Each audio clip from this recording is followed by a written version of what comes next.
Ya, polemik ijazah palsu Joko Widodo ini nampaknya belum juga selesai. Setelah juga ada laporan dari Presiden ke-7 Joko Widodo langsung ke Polda Metro Jaya, 5 orang ini terkait ijazah palsu. Ada lagi ternyata ya. Baru-baru ini tadi kita sudah mendengarkan statement ya dari politisi senior PDIP, Biter, mengatakan bahwa ternyata setelah diselidiki ini pencetakan ijazah palsu Jokowi ada di Pasar Pramuka Jakarta. Nah, sebutannya bahkan Universitas Pasar Pramuka, UPP begitu. UPP, ada lagi ya. Biarkan para narasumber yang akan mengulik lebih dalam. Pagi hari ini kita sudah kehadiran 3 orang narasumber. Dari paling ujung sudah ada Mas Adi Praitno, analis politik UIN Jakarta. Assalamualaikum, selamat pagi Mas Adi. Waalaikumsalam, selamat pagi Rati. Sehat, selamat ya? pagi semuanya. Alhamdulillah. Kemudian juga ada Mas Ahmad Khozinuddin. Ya. Selamat pagi, koordinator tim advokasi anti kriminalisasi dan juga akademisi dan juga aktivis. Selamat pagi. Kemudian juga sudah bersama kami pagi hari ini, ya ini sudah ada Mas Andi Azwan, Waketum Jokowi Mania. Selamat pagi. Selamat pagi pemirsa TV One. Sehat-sehat selalu. Semangat. Saya langsung mau ke Mas Azwan aja deh. Ini melihat kan baru lagi nih ternyata kita baru tahu ternyata setelah diselidiki oleh tim dari politisi senior PDIP tadi dikatakan Biter, ini percetakannya ada di Pasar Pramuka. Kemudian yang pemilik percetakannya adalah Wamendes zaman Pak Jokowi. Oke, saya ceritakan dulu Pak Prof Paiman ya. Beliau ini tahun 97 menurut cerita beliau ya, 97 itu memang mempunyai kios percetakan di situ sampai tahun 2002. Sampai 2002, ya. Oke. Kenapa dia punya di sana itu? Disitulah dia membiayai kuliahnya. Ya. Setelah tahun 2002 dia diangkat sebagai kepala prodi ya di bagian administrasi negara di Universitas Mustafa Beragama, berhenti. 2002 ya. Tapi rentang waktu itu belum menjadi relawan sedulur Jokowi dong. Nah, 2012 baru. Belum ada. Jadi 2012 sedulur Jokowi itu muncul. Jadi begini, karena saya di situ adalah juga yang terjun langsung ya sebagai tim kampanye pada Pilkada DKI Jakarta itu ya. Memang kita ada yang di bagian partai ya, yaitu Gerindra dan PDP. Dan saya ada utusan dari Gerindra, divisi kami namanya tim sosialisasi kampanye, ya, yang mengatur semua kampanye-kampanye beliau ya, ingin ketemu dengan siapa, tempatnya di mana, kita lah yang mengatur dan kita lah yang memutuskan ini harus dilaksanakan, ini jangan kayak begitu. Nah di situ ada lagi satu divisi itu namanya divisi relawan. Inilah relawan politik pertama yang ada di Indonesia ya. Ke tahun berapa itu? Itu 2012. Ya. Waktu itu ada di tempatnya di Jalan Ki Mangunsarkoro, kemudian kita pindahkan bergabung bersama itu di Jalan Borobudur nomor 22. Kalau Better bilang Menteng 22, itu saya pertanyakan, namanya udah salah. Ya kan? Artinya kan, karena kami tidak pernah bertemu dengan dia. Ya, Komunikasi udah dijalin belum Bang? Dengan siapa? Dengan Bitor, setelah ramai ini? Kalau dia kan menyatakan, nggak ada komunikasi sama itu. Kan kalau dia menyatakan bahwa dia senior PDP, senior dari politikus PDP, ya sah-sah saja, karena dia berteman dengan orang PDP semua, saya tahu. Karena saya dari Gerindra, saya nggak kenal. Tapi apa yang disebutkan nama-nama di sana oleh beliau, itu adalah saya kenal baik. Gitu. Terakhir, yang disatakan Pak Widodo itu adalah menghilang sejak 2017. Baru kemarin saya makan siang bareng di Solo. Ya kan? Lucu buat saya gitu. Teman-teman juga pasti ketawa semua. Tapi mungkin juga politisi senior PDIP ini Bang Biter juga punya bukti yang cukup kuat, tidak mungkin langsung berucap di publik karena melihat dia juga mendalami dari sisi internal teman-teman dari PDIP yang juga pastinya mendampingi dari Wali Kota Solo, Gubernur Jakarta, Presiden 2 kali begitu Pak Jokowi. Saya bisa jelaskan dulu, kalau kita bicara Better ini kan selalu pakai asumsinya itu mengenai Dr. Andes. Kalau kita buka dari Pilwalkot KPU di Solo, itu insinyur haji ya? Iya, ada dua nih. Insinyur dulu, baru yang keduanya kan 2 periode nih. Dengan pasangan sama, ya, dengan efek Rudi. Ini insinyur. Berikut juga pamfletnya, stikernya, apa semuanya tuh pakai insinyur gitu. Ini kan lembaga yang terpercaya untuk itu gitu. Ya kalau dia lihat bahwa itu ada dokter, kemungkinan dia melihat dari media online. Bang, yang cukup menarik adalah dikatakan formulir pendaftaran dan segala macam itu belum ditemukan sampai sekarang di Solo katanya. Nah itu kan harus ditemukan lah oleh KPU, kan itu tugasnya mereka kan begitu kan. Ya kan? Kan itu adalah lembaga yang terpercaya untuk saat ini untuk penyelenggaraan pemilu gitu. Kalau dia bilang hilang ya ada something wrong. Dan itu tanggung jawab mereka gitu. Saya mau ke Mas Adi. Ada something wrong nggak sih Mas? Ini udah lama loh bergulirnya. Ya, problemnya masing-masing pihak mengklaim punya validasi terkait dengan temuan yang mereka punya. bagi pendukung Pak Jokowi tentu menggunakan argumen-argumen setiap proses politik yang sudah ada, mulai dari Solo, Jakarta, dan Presiden 2 periode, termasuk misalnya statement dari pihak UGM yang memang secara eksplanatif sudah disampaikan secara terbuka. Tapi kan pihak-pihak dari kawan-kawan non-Jokowi, TPA ini kan tidak menganggap bahwa itu semuanya tidak benar. Makanya mereka itu memiliki kebenaran-kebenaran yang menurut mereka jauh lebih sahih dibandingkan dengan apa yang dimiliki oleh para pendukung Pak Jokowi. Jadi publik yang tidak melakukan investigasi langsung dengan apa yang terjadi hari ini sebenarnya yang mana sebenarnya lebih valid dan lebih betul ya untuk dipercaya sebagai sebuah fakta realitas yang sesungguhnya. Karena lembaga-lembaga yang selama ini memang secara institusional ini adalah lembaga publik, UGM itu bukan lembaga publik. Jadi segala sesuatu yang terkait dengan UGM rasa-rasanya agak sulit untuk disebut tidak valid. Ataupun misalnya pihak kepolisian mengumumkan secara terbuka bahwa ini sudah ada penyelidikan terkait dengan kasus ijazah. Tapi kan kita tidak bisa menutup mata karena pada saat yang bersamaan kawan-kawan yang ada di non yang kemudian memberikan pembuktian-pembuktian yang katanya ada bukti baru soal pramuka dan seterusnya, ini belakangan juga berhembus kencang. Yang paling repot itu adalah kira-kira siapa yang paling otoritatif untuk menjelaskan ini semua, yang paling sahih dan paling valid. Karena di antara dua kubu ini berada di iman politiknya masing-masing, sama-sama kokoh dan sama-sama solid. Ayo mau apa? Semua sudah speak up, semua orang sudah mengatakan dengan bukti-bukti yang kemudian menurut kita per hari ini ya sama-sama ilmiah dan sama-sama objektif. Jadi rakyat yang melihat dari jauh, ini siapa nih yang mau dipercaya? Tapi memang orang selama ini selalu menggunakan bahwa proses-proses politik yang diikuti Pak Jokowi dari Solo sampai Presiden itu adalah proses formal normatif yang selalu dijadikan sebagai rujukan. Tapi kan bagi pendukung non yang selama ini mencari fakta-fakta di luar Pak Jokowi, itu semua diragukan. Semua itu perlu diaudit, semua itu mesti dibuktikan audit forensik yang katanya mengarah kepada sesuatu yang tidak benar. Terakhir kan Pak itu yang repot sebenarnya. Bilang ya, jangan-jangan sampai nanti sertifikat rumah saya juga dipertanyakan begitu ya. Saya ke Bang Ahmad, ini informasinya katanya saja atau memang punya bukti yang akan bisa mengunci bahwa beneran dicetak di Pasar Pramuka nih? Baik, bismillahirrahmanirrahim. Saya awali dari kronologis fase kasus ijazah palsu. Ini kan sebenarnya ini masuk ke fase ketiga. Jadi fase pertama itu penelusuran keabsahan ijazah itu melalui jurnalisme yang sifatnya mandiri oleh Bambang Trimulyono. Kemudian hasil penelusuran itu dituangkan dalam buku yang berjudul Jokowi Undercover dengan subtema lelaki berijazah palsu. Ujung dari karya tulis saudara Bambang Trimulyono itu justru diganjar 6 tahun penjara. Dan dalam prosesnya saya juga menjadi salah satu tim penasihat hukum di Pengadilan Negeri Surakarta. Justru sepanjang sidang selama 6 bulan itulah ya, itu tidak pernah dihadirkan ijazah asli. Dan itulah yang kemudian membuat masyarakat masih punya keyakinan ini ada masalah begitu. Kami merasa ternyata tidak selesai dengan vonis itu karena metode untuk meyakinkan publik bahwa sebuah dokumen asli itu justru dengan metode yang keliru, yakni memenjarakan orang sehingga orang hanya bisa dibungkam tapi tidak bisa mengubah keyakinan kalau dengan cara itu. Lalu fase kedua adalah fase ilmiah oleh seorang ahli digital forensik, yakni Respon. Kita terbatas bisa langsung ke intinya saja pertanyaan saya tadi, Bang. Baik, kalau ke Respon itu adalah fase yang kedua ya. Dan sekarang hari ini kita sudah masuk ke fase ketiga.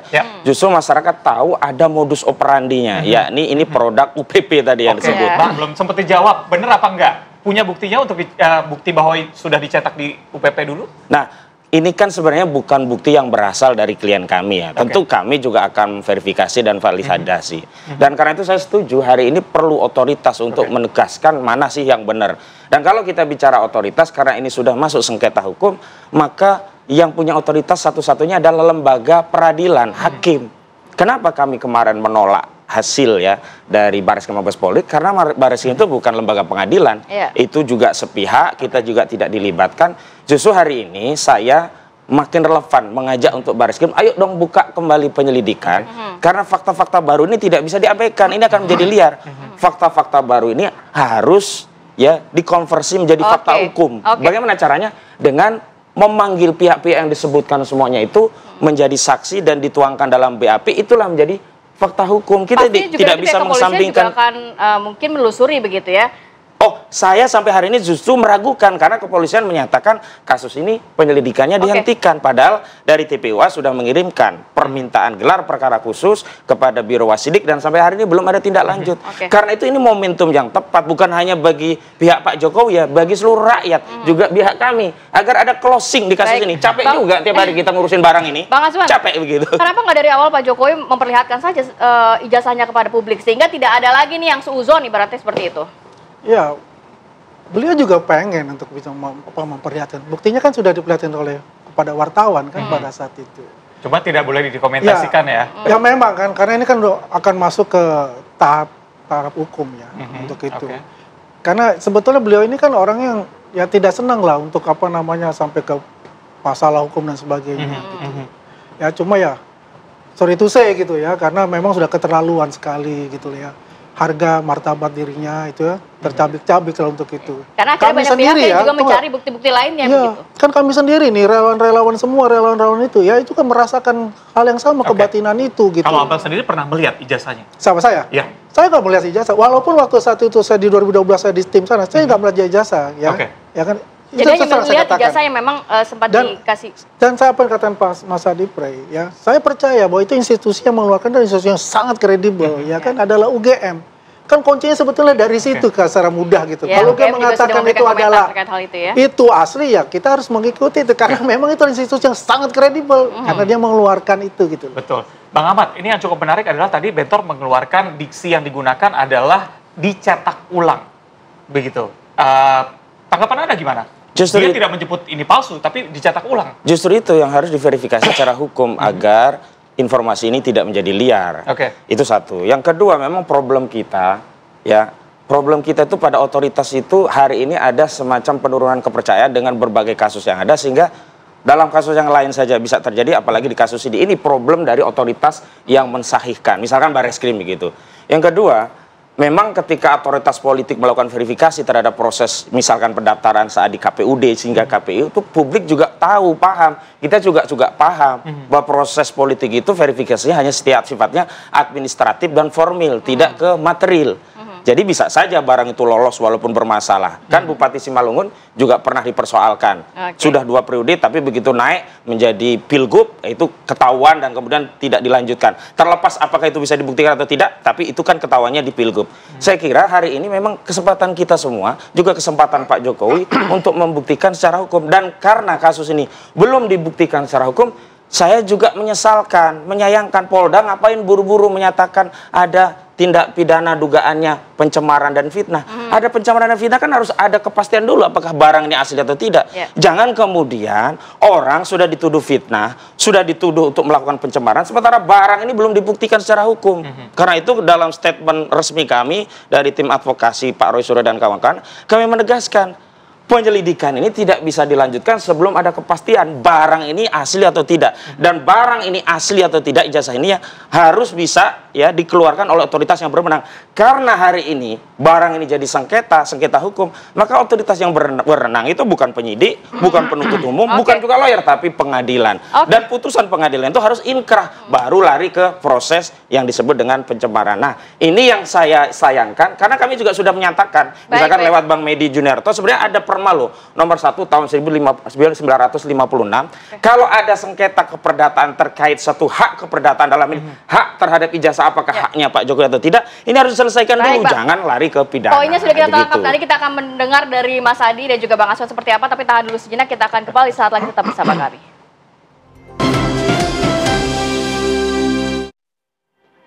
Oke, kita lanjutkan kembali perbincangan. Saya mau ke Mas Adi. Mas Adi, ini Anda melihatnya ada manuver politik untuk membingkai ulang mungkin image-nya Jokowi di publik atau ada tekanan politik sebenarnya?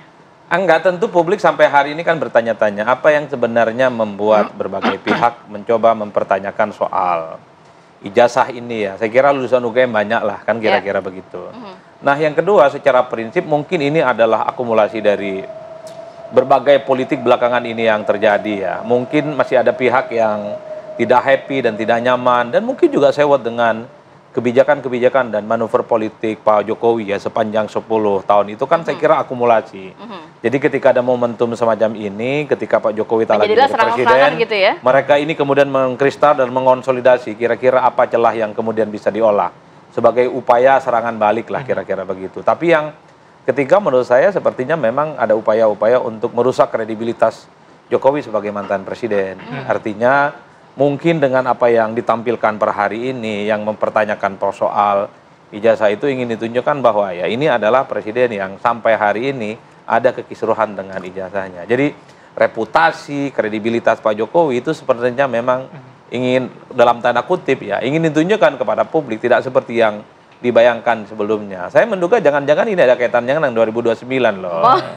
Kenapa? Saya kira kalau kita melihat orkestrasi politiknya ini seakan-akan tidak terjadi secara tidak terjadi secara simultan. Gitu. Tapi memang ini sangat kuat sekali baik di medsos ataupun di media-media mainstream. Itu menunjukkan bahwa setiap isu apapun di negara kita ini tidak ada yang kebetulan. Pasti ada sesuatu yang ini by design dan kepentingannya tentu kita tidak tahu. Tapi saya menduga jangan-jangan memang ujungnya adalah pertarungan kepentingan politik di masa-masa yang akan datang. Karena kalau kita bicara tentang pertarungan politik ya, salah satu variabel yang selalu dicuplik, salah satu yang selalu menjadi referensi dan diomongkan, ya tentu adalah mantan presiden sebelumnya, yaitu Pak Jokowi. Jadi itulah yang saya kira, karena apapun judulnya, terkait dengan ijazah ini kan tidak mengubah apapun sebenarnya. Tidak akan mengubah apapun, tidak akan mengubah mantan presiden 2 kali, mantan gubernur, wali kota, termasuk kebijakan-kebijakan apapun yang dibuat. Tapi itu nggak penting, yang penting itu adalah bagaimana pembuktian bahwa persoalan ijazah itu seperti yang kawan-kawan saat ini sedang ingin tunjukkan balik. Tidak seperti yang dibayangkan orang.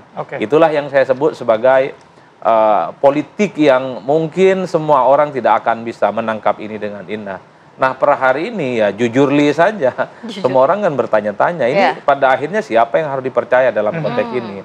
Oleh karena itu kalau kita belajar tentang teori komunikasi politik. Salah benar itu nantilah ujung. Yang paling penting bikin kegaduhan dan kekisruhan dulu. Jadi publik itu diminta untuk bikin kesimpulan masing-masing. Jadi yang dipakai itu adalah ilmu filsafat, adalah meragukan segala-galanya, doubt everything.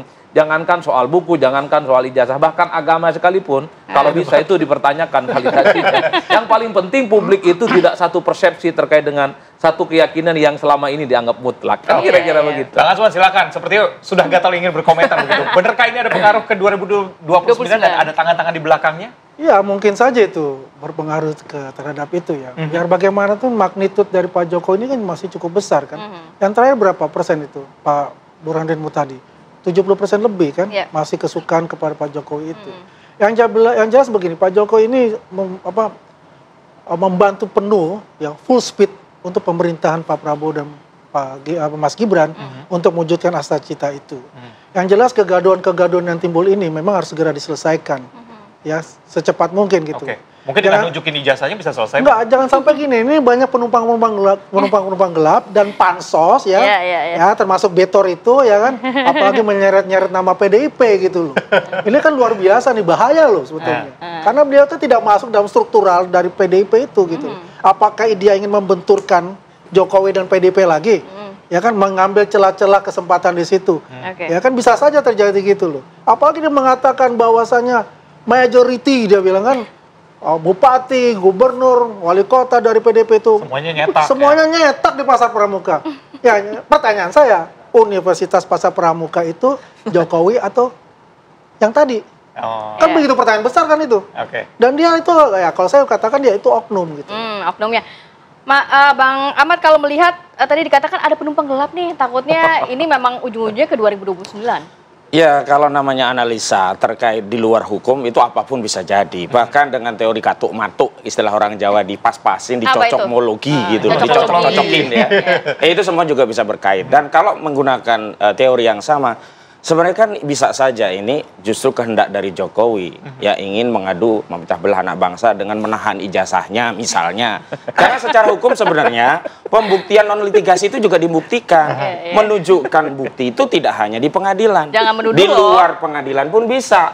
Nah, kalau di luar pengadilan itulah penyelesaian namanya non litigasi.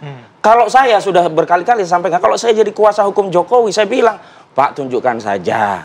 Perkara Bapak nanti juga dibuktikan itu hal yang lain. Ini kan untuk menjungkir balikkan penuduh Pak, biar mereka tahu kalian pembohong, misalnya demikian. Tapi begitu komunikasi yang ditempuh adalah dengan mengkip ijazah itu, publik justru tambah berpunya keyakinan, oh jangan-jangan barang itu bermasalah. Kalau tidak bermasalah ngapain sih nggak boleh difoto. Dan yang menarik adalah yang ingin diyakinkan itu bukan hanya 11 media yang kemudian bisa ngintip, nggak boleh difoto begitu. Siapa? Tapi publik hari ini, karena persoalan ini kan sudah menjadi domain publik. Kenapa? Karena ijazah ini pernah digunakan untuk sampai pada jabatan tapi publik. Bang Ahmad, itu juga tadi kata Mas Adi nggak merubah juga Pak Jokowi tetap secara 2 periode, tetap menjadi gubernur Nah Jakarta. inilah yang dikaitkan motif politik, keliru. Karena motif hukum itu tidak terkait itu.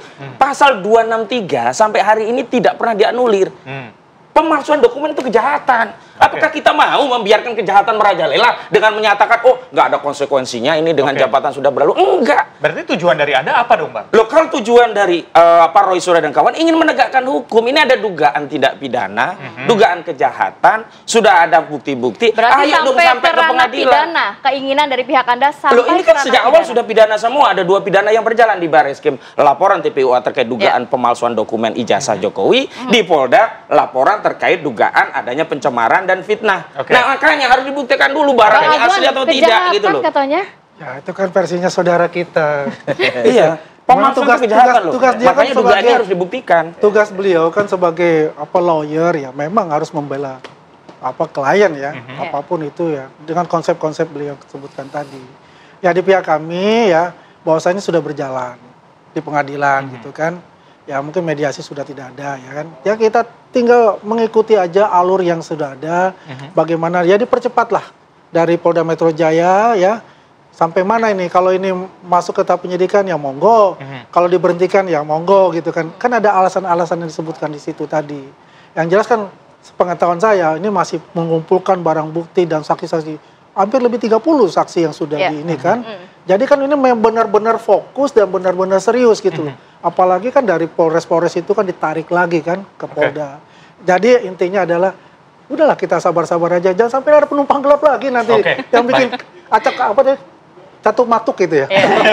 Baik, Bang Ahmad, ini saya mungkin mau konfirmasi ya. Ini ada informasi mengenai kabarnya Pak Iman menghubungi Roy Suryo mengatakan untuk stop aja kasus ini, minta maaf dan segala macam. Itu benar atau enggak? Barusan kemarin saya telepon ke Pak Roy. Pak Roy, benar nggak ini informasi benar? Ya dia di Mei kirim WA. Buktinya juga sudah ada. Ada dengan nada agak mengancam. Yang kedua, dia mengaku sebagai sahabat, minta maaf. Tapi ada yang menarik dari WA yang dikirim. Memang ada pengakuan pernah punya toko di Pasar Pramuka tadi yang terbakar. Terlepas tahunnya beda itu hal yang lain. Makanya harus ditindaklanjuti oleh penyidik. Jangan sampai liar kabar ini. Kalau ini tidak ditindaklanjuti, kita itu seperti stateless. Nggak ada negara. Loh, kemana negara? Kemana aparat penegak hukum? Kenapa ini dibiarkan liar? Kenapa yang satu statement demikian, yang begini, ada informasi nama-nama, terutama Dani Widodo. Nah, katanya kan ada nih orangnya. Panggil, periksa. Dani Iskandar dan Widodo. Lah ya, nih lebih lengkap nih, Dani Iskandar dan Widodo. Periksa, panggil. Dan begini ya, kalau di dalam konteks penegakan hukum, polisi juga tahu, nggak ada maling ngaku. Kalau maling ngaku, penjara penuh. Makanya di dalam proses BAP itulah nanti akan ketemu itu kebenaran material. Bisa jadi di luar ngomongnya beda-beda, tapi di hadapan penyidik, siapa nama kamu, alamat kamu benar nggak? Oh iya Pak, mohon maaf, memang benar. Bisa aja terjadi seperti itu, gitu loh. Baik, sedikit aja mungkin Bang Aswan, ada tekanan-tekanan untuk menyelesaikan kasus ini?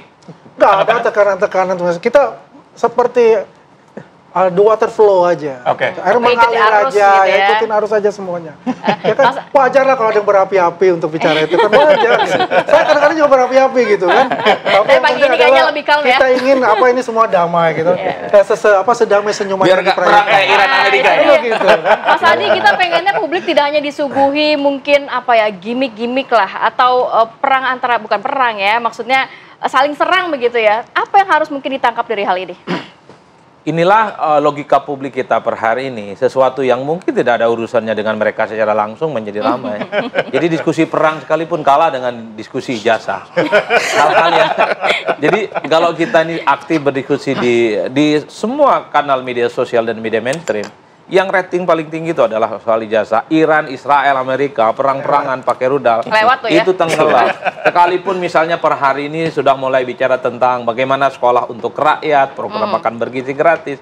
Itu tonnya tidak terlampau dimakan oleh publik. Yang suka yang kayak gini. Inilah yang saya sebut ya sebaiknya memang harus diakhiri dengan cara apapun ini persoalan ijazah. Saya kira masih banyak hal penting yang mesti diinvestigasi dan kita kawal untuk kepentingan bangsa yang akan datang. Karena saya kira persoalan mendasar dari kebangsaan kita yang cukup real dan nyata adalah soal sulitnya cari pekerjaan. Daya beli masyarakat mulai berkurang. Dan itu yang paling penting menurut saya, bagaimana energi-energi itu yang kemudian harus kita maksimalkan. Meski kita juga tidak bisa membatasi siapapun untuk bicara lah, kira-kira begitu. Tapi saya sebagai warga negara biasa selalu mengimbau, Rati, memang kita ini harus mulai bergandengan tangan. Ya. Saya kira banyak persoalan yang lebih prinsip untuk kita pikirkan bersama untuk bagaimana Indonesia betul menjadi negara yang kita bayangkan sebagai generasi emas lah, bukan generasi emas-emasan. Langsung aja emas juga ya. Gandengan tangan. Gandengan tangan. Ini dong, ada bagi-bagi ya dilihatnya ya. Baik, terima kasih banyak Bapak sudah hadir pada pagi hari ini. Sehat selalu. Assalamualaikum.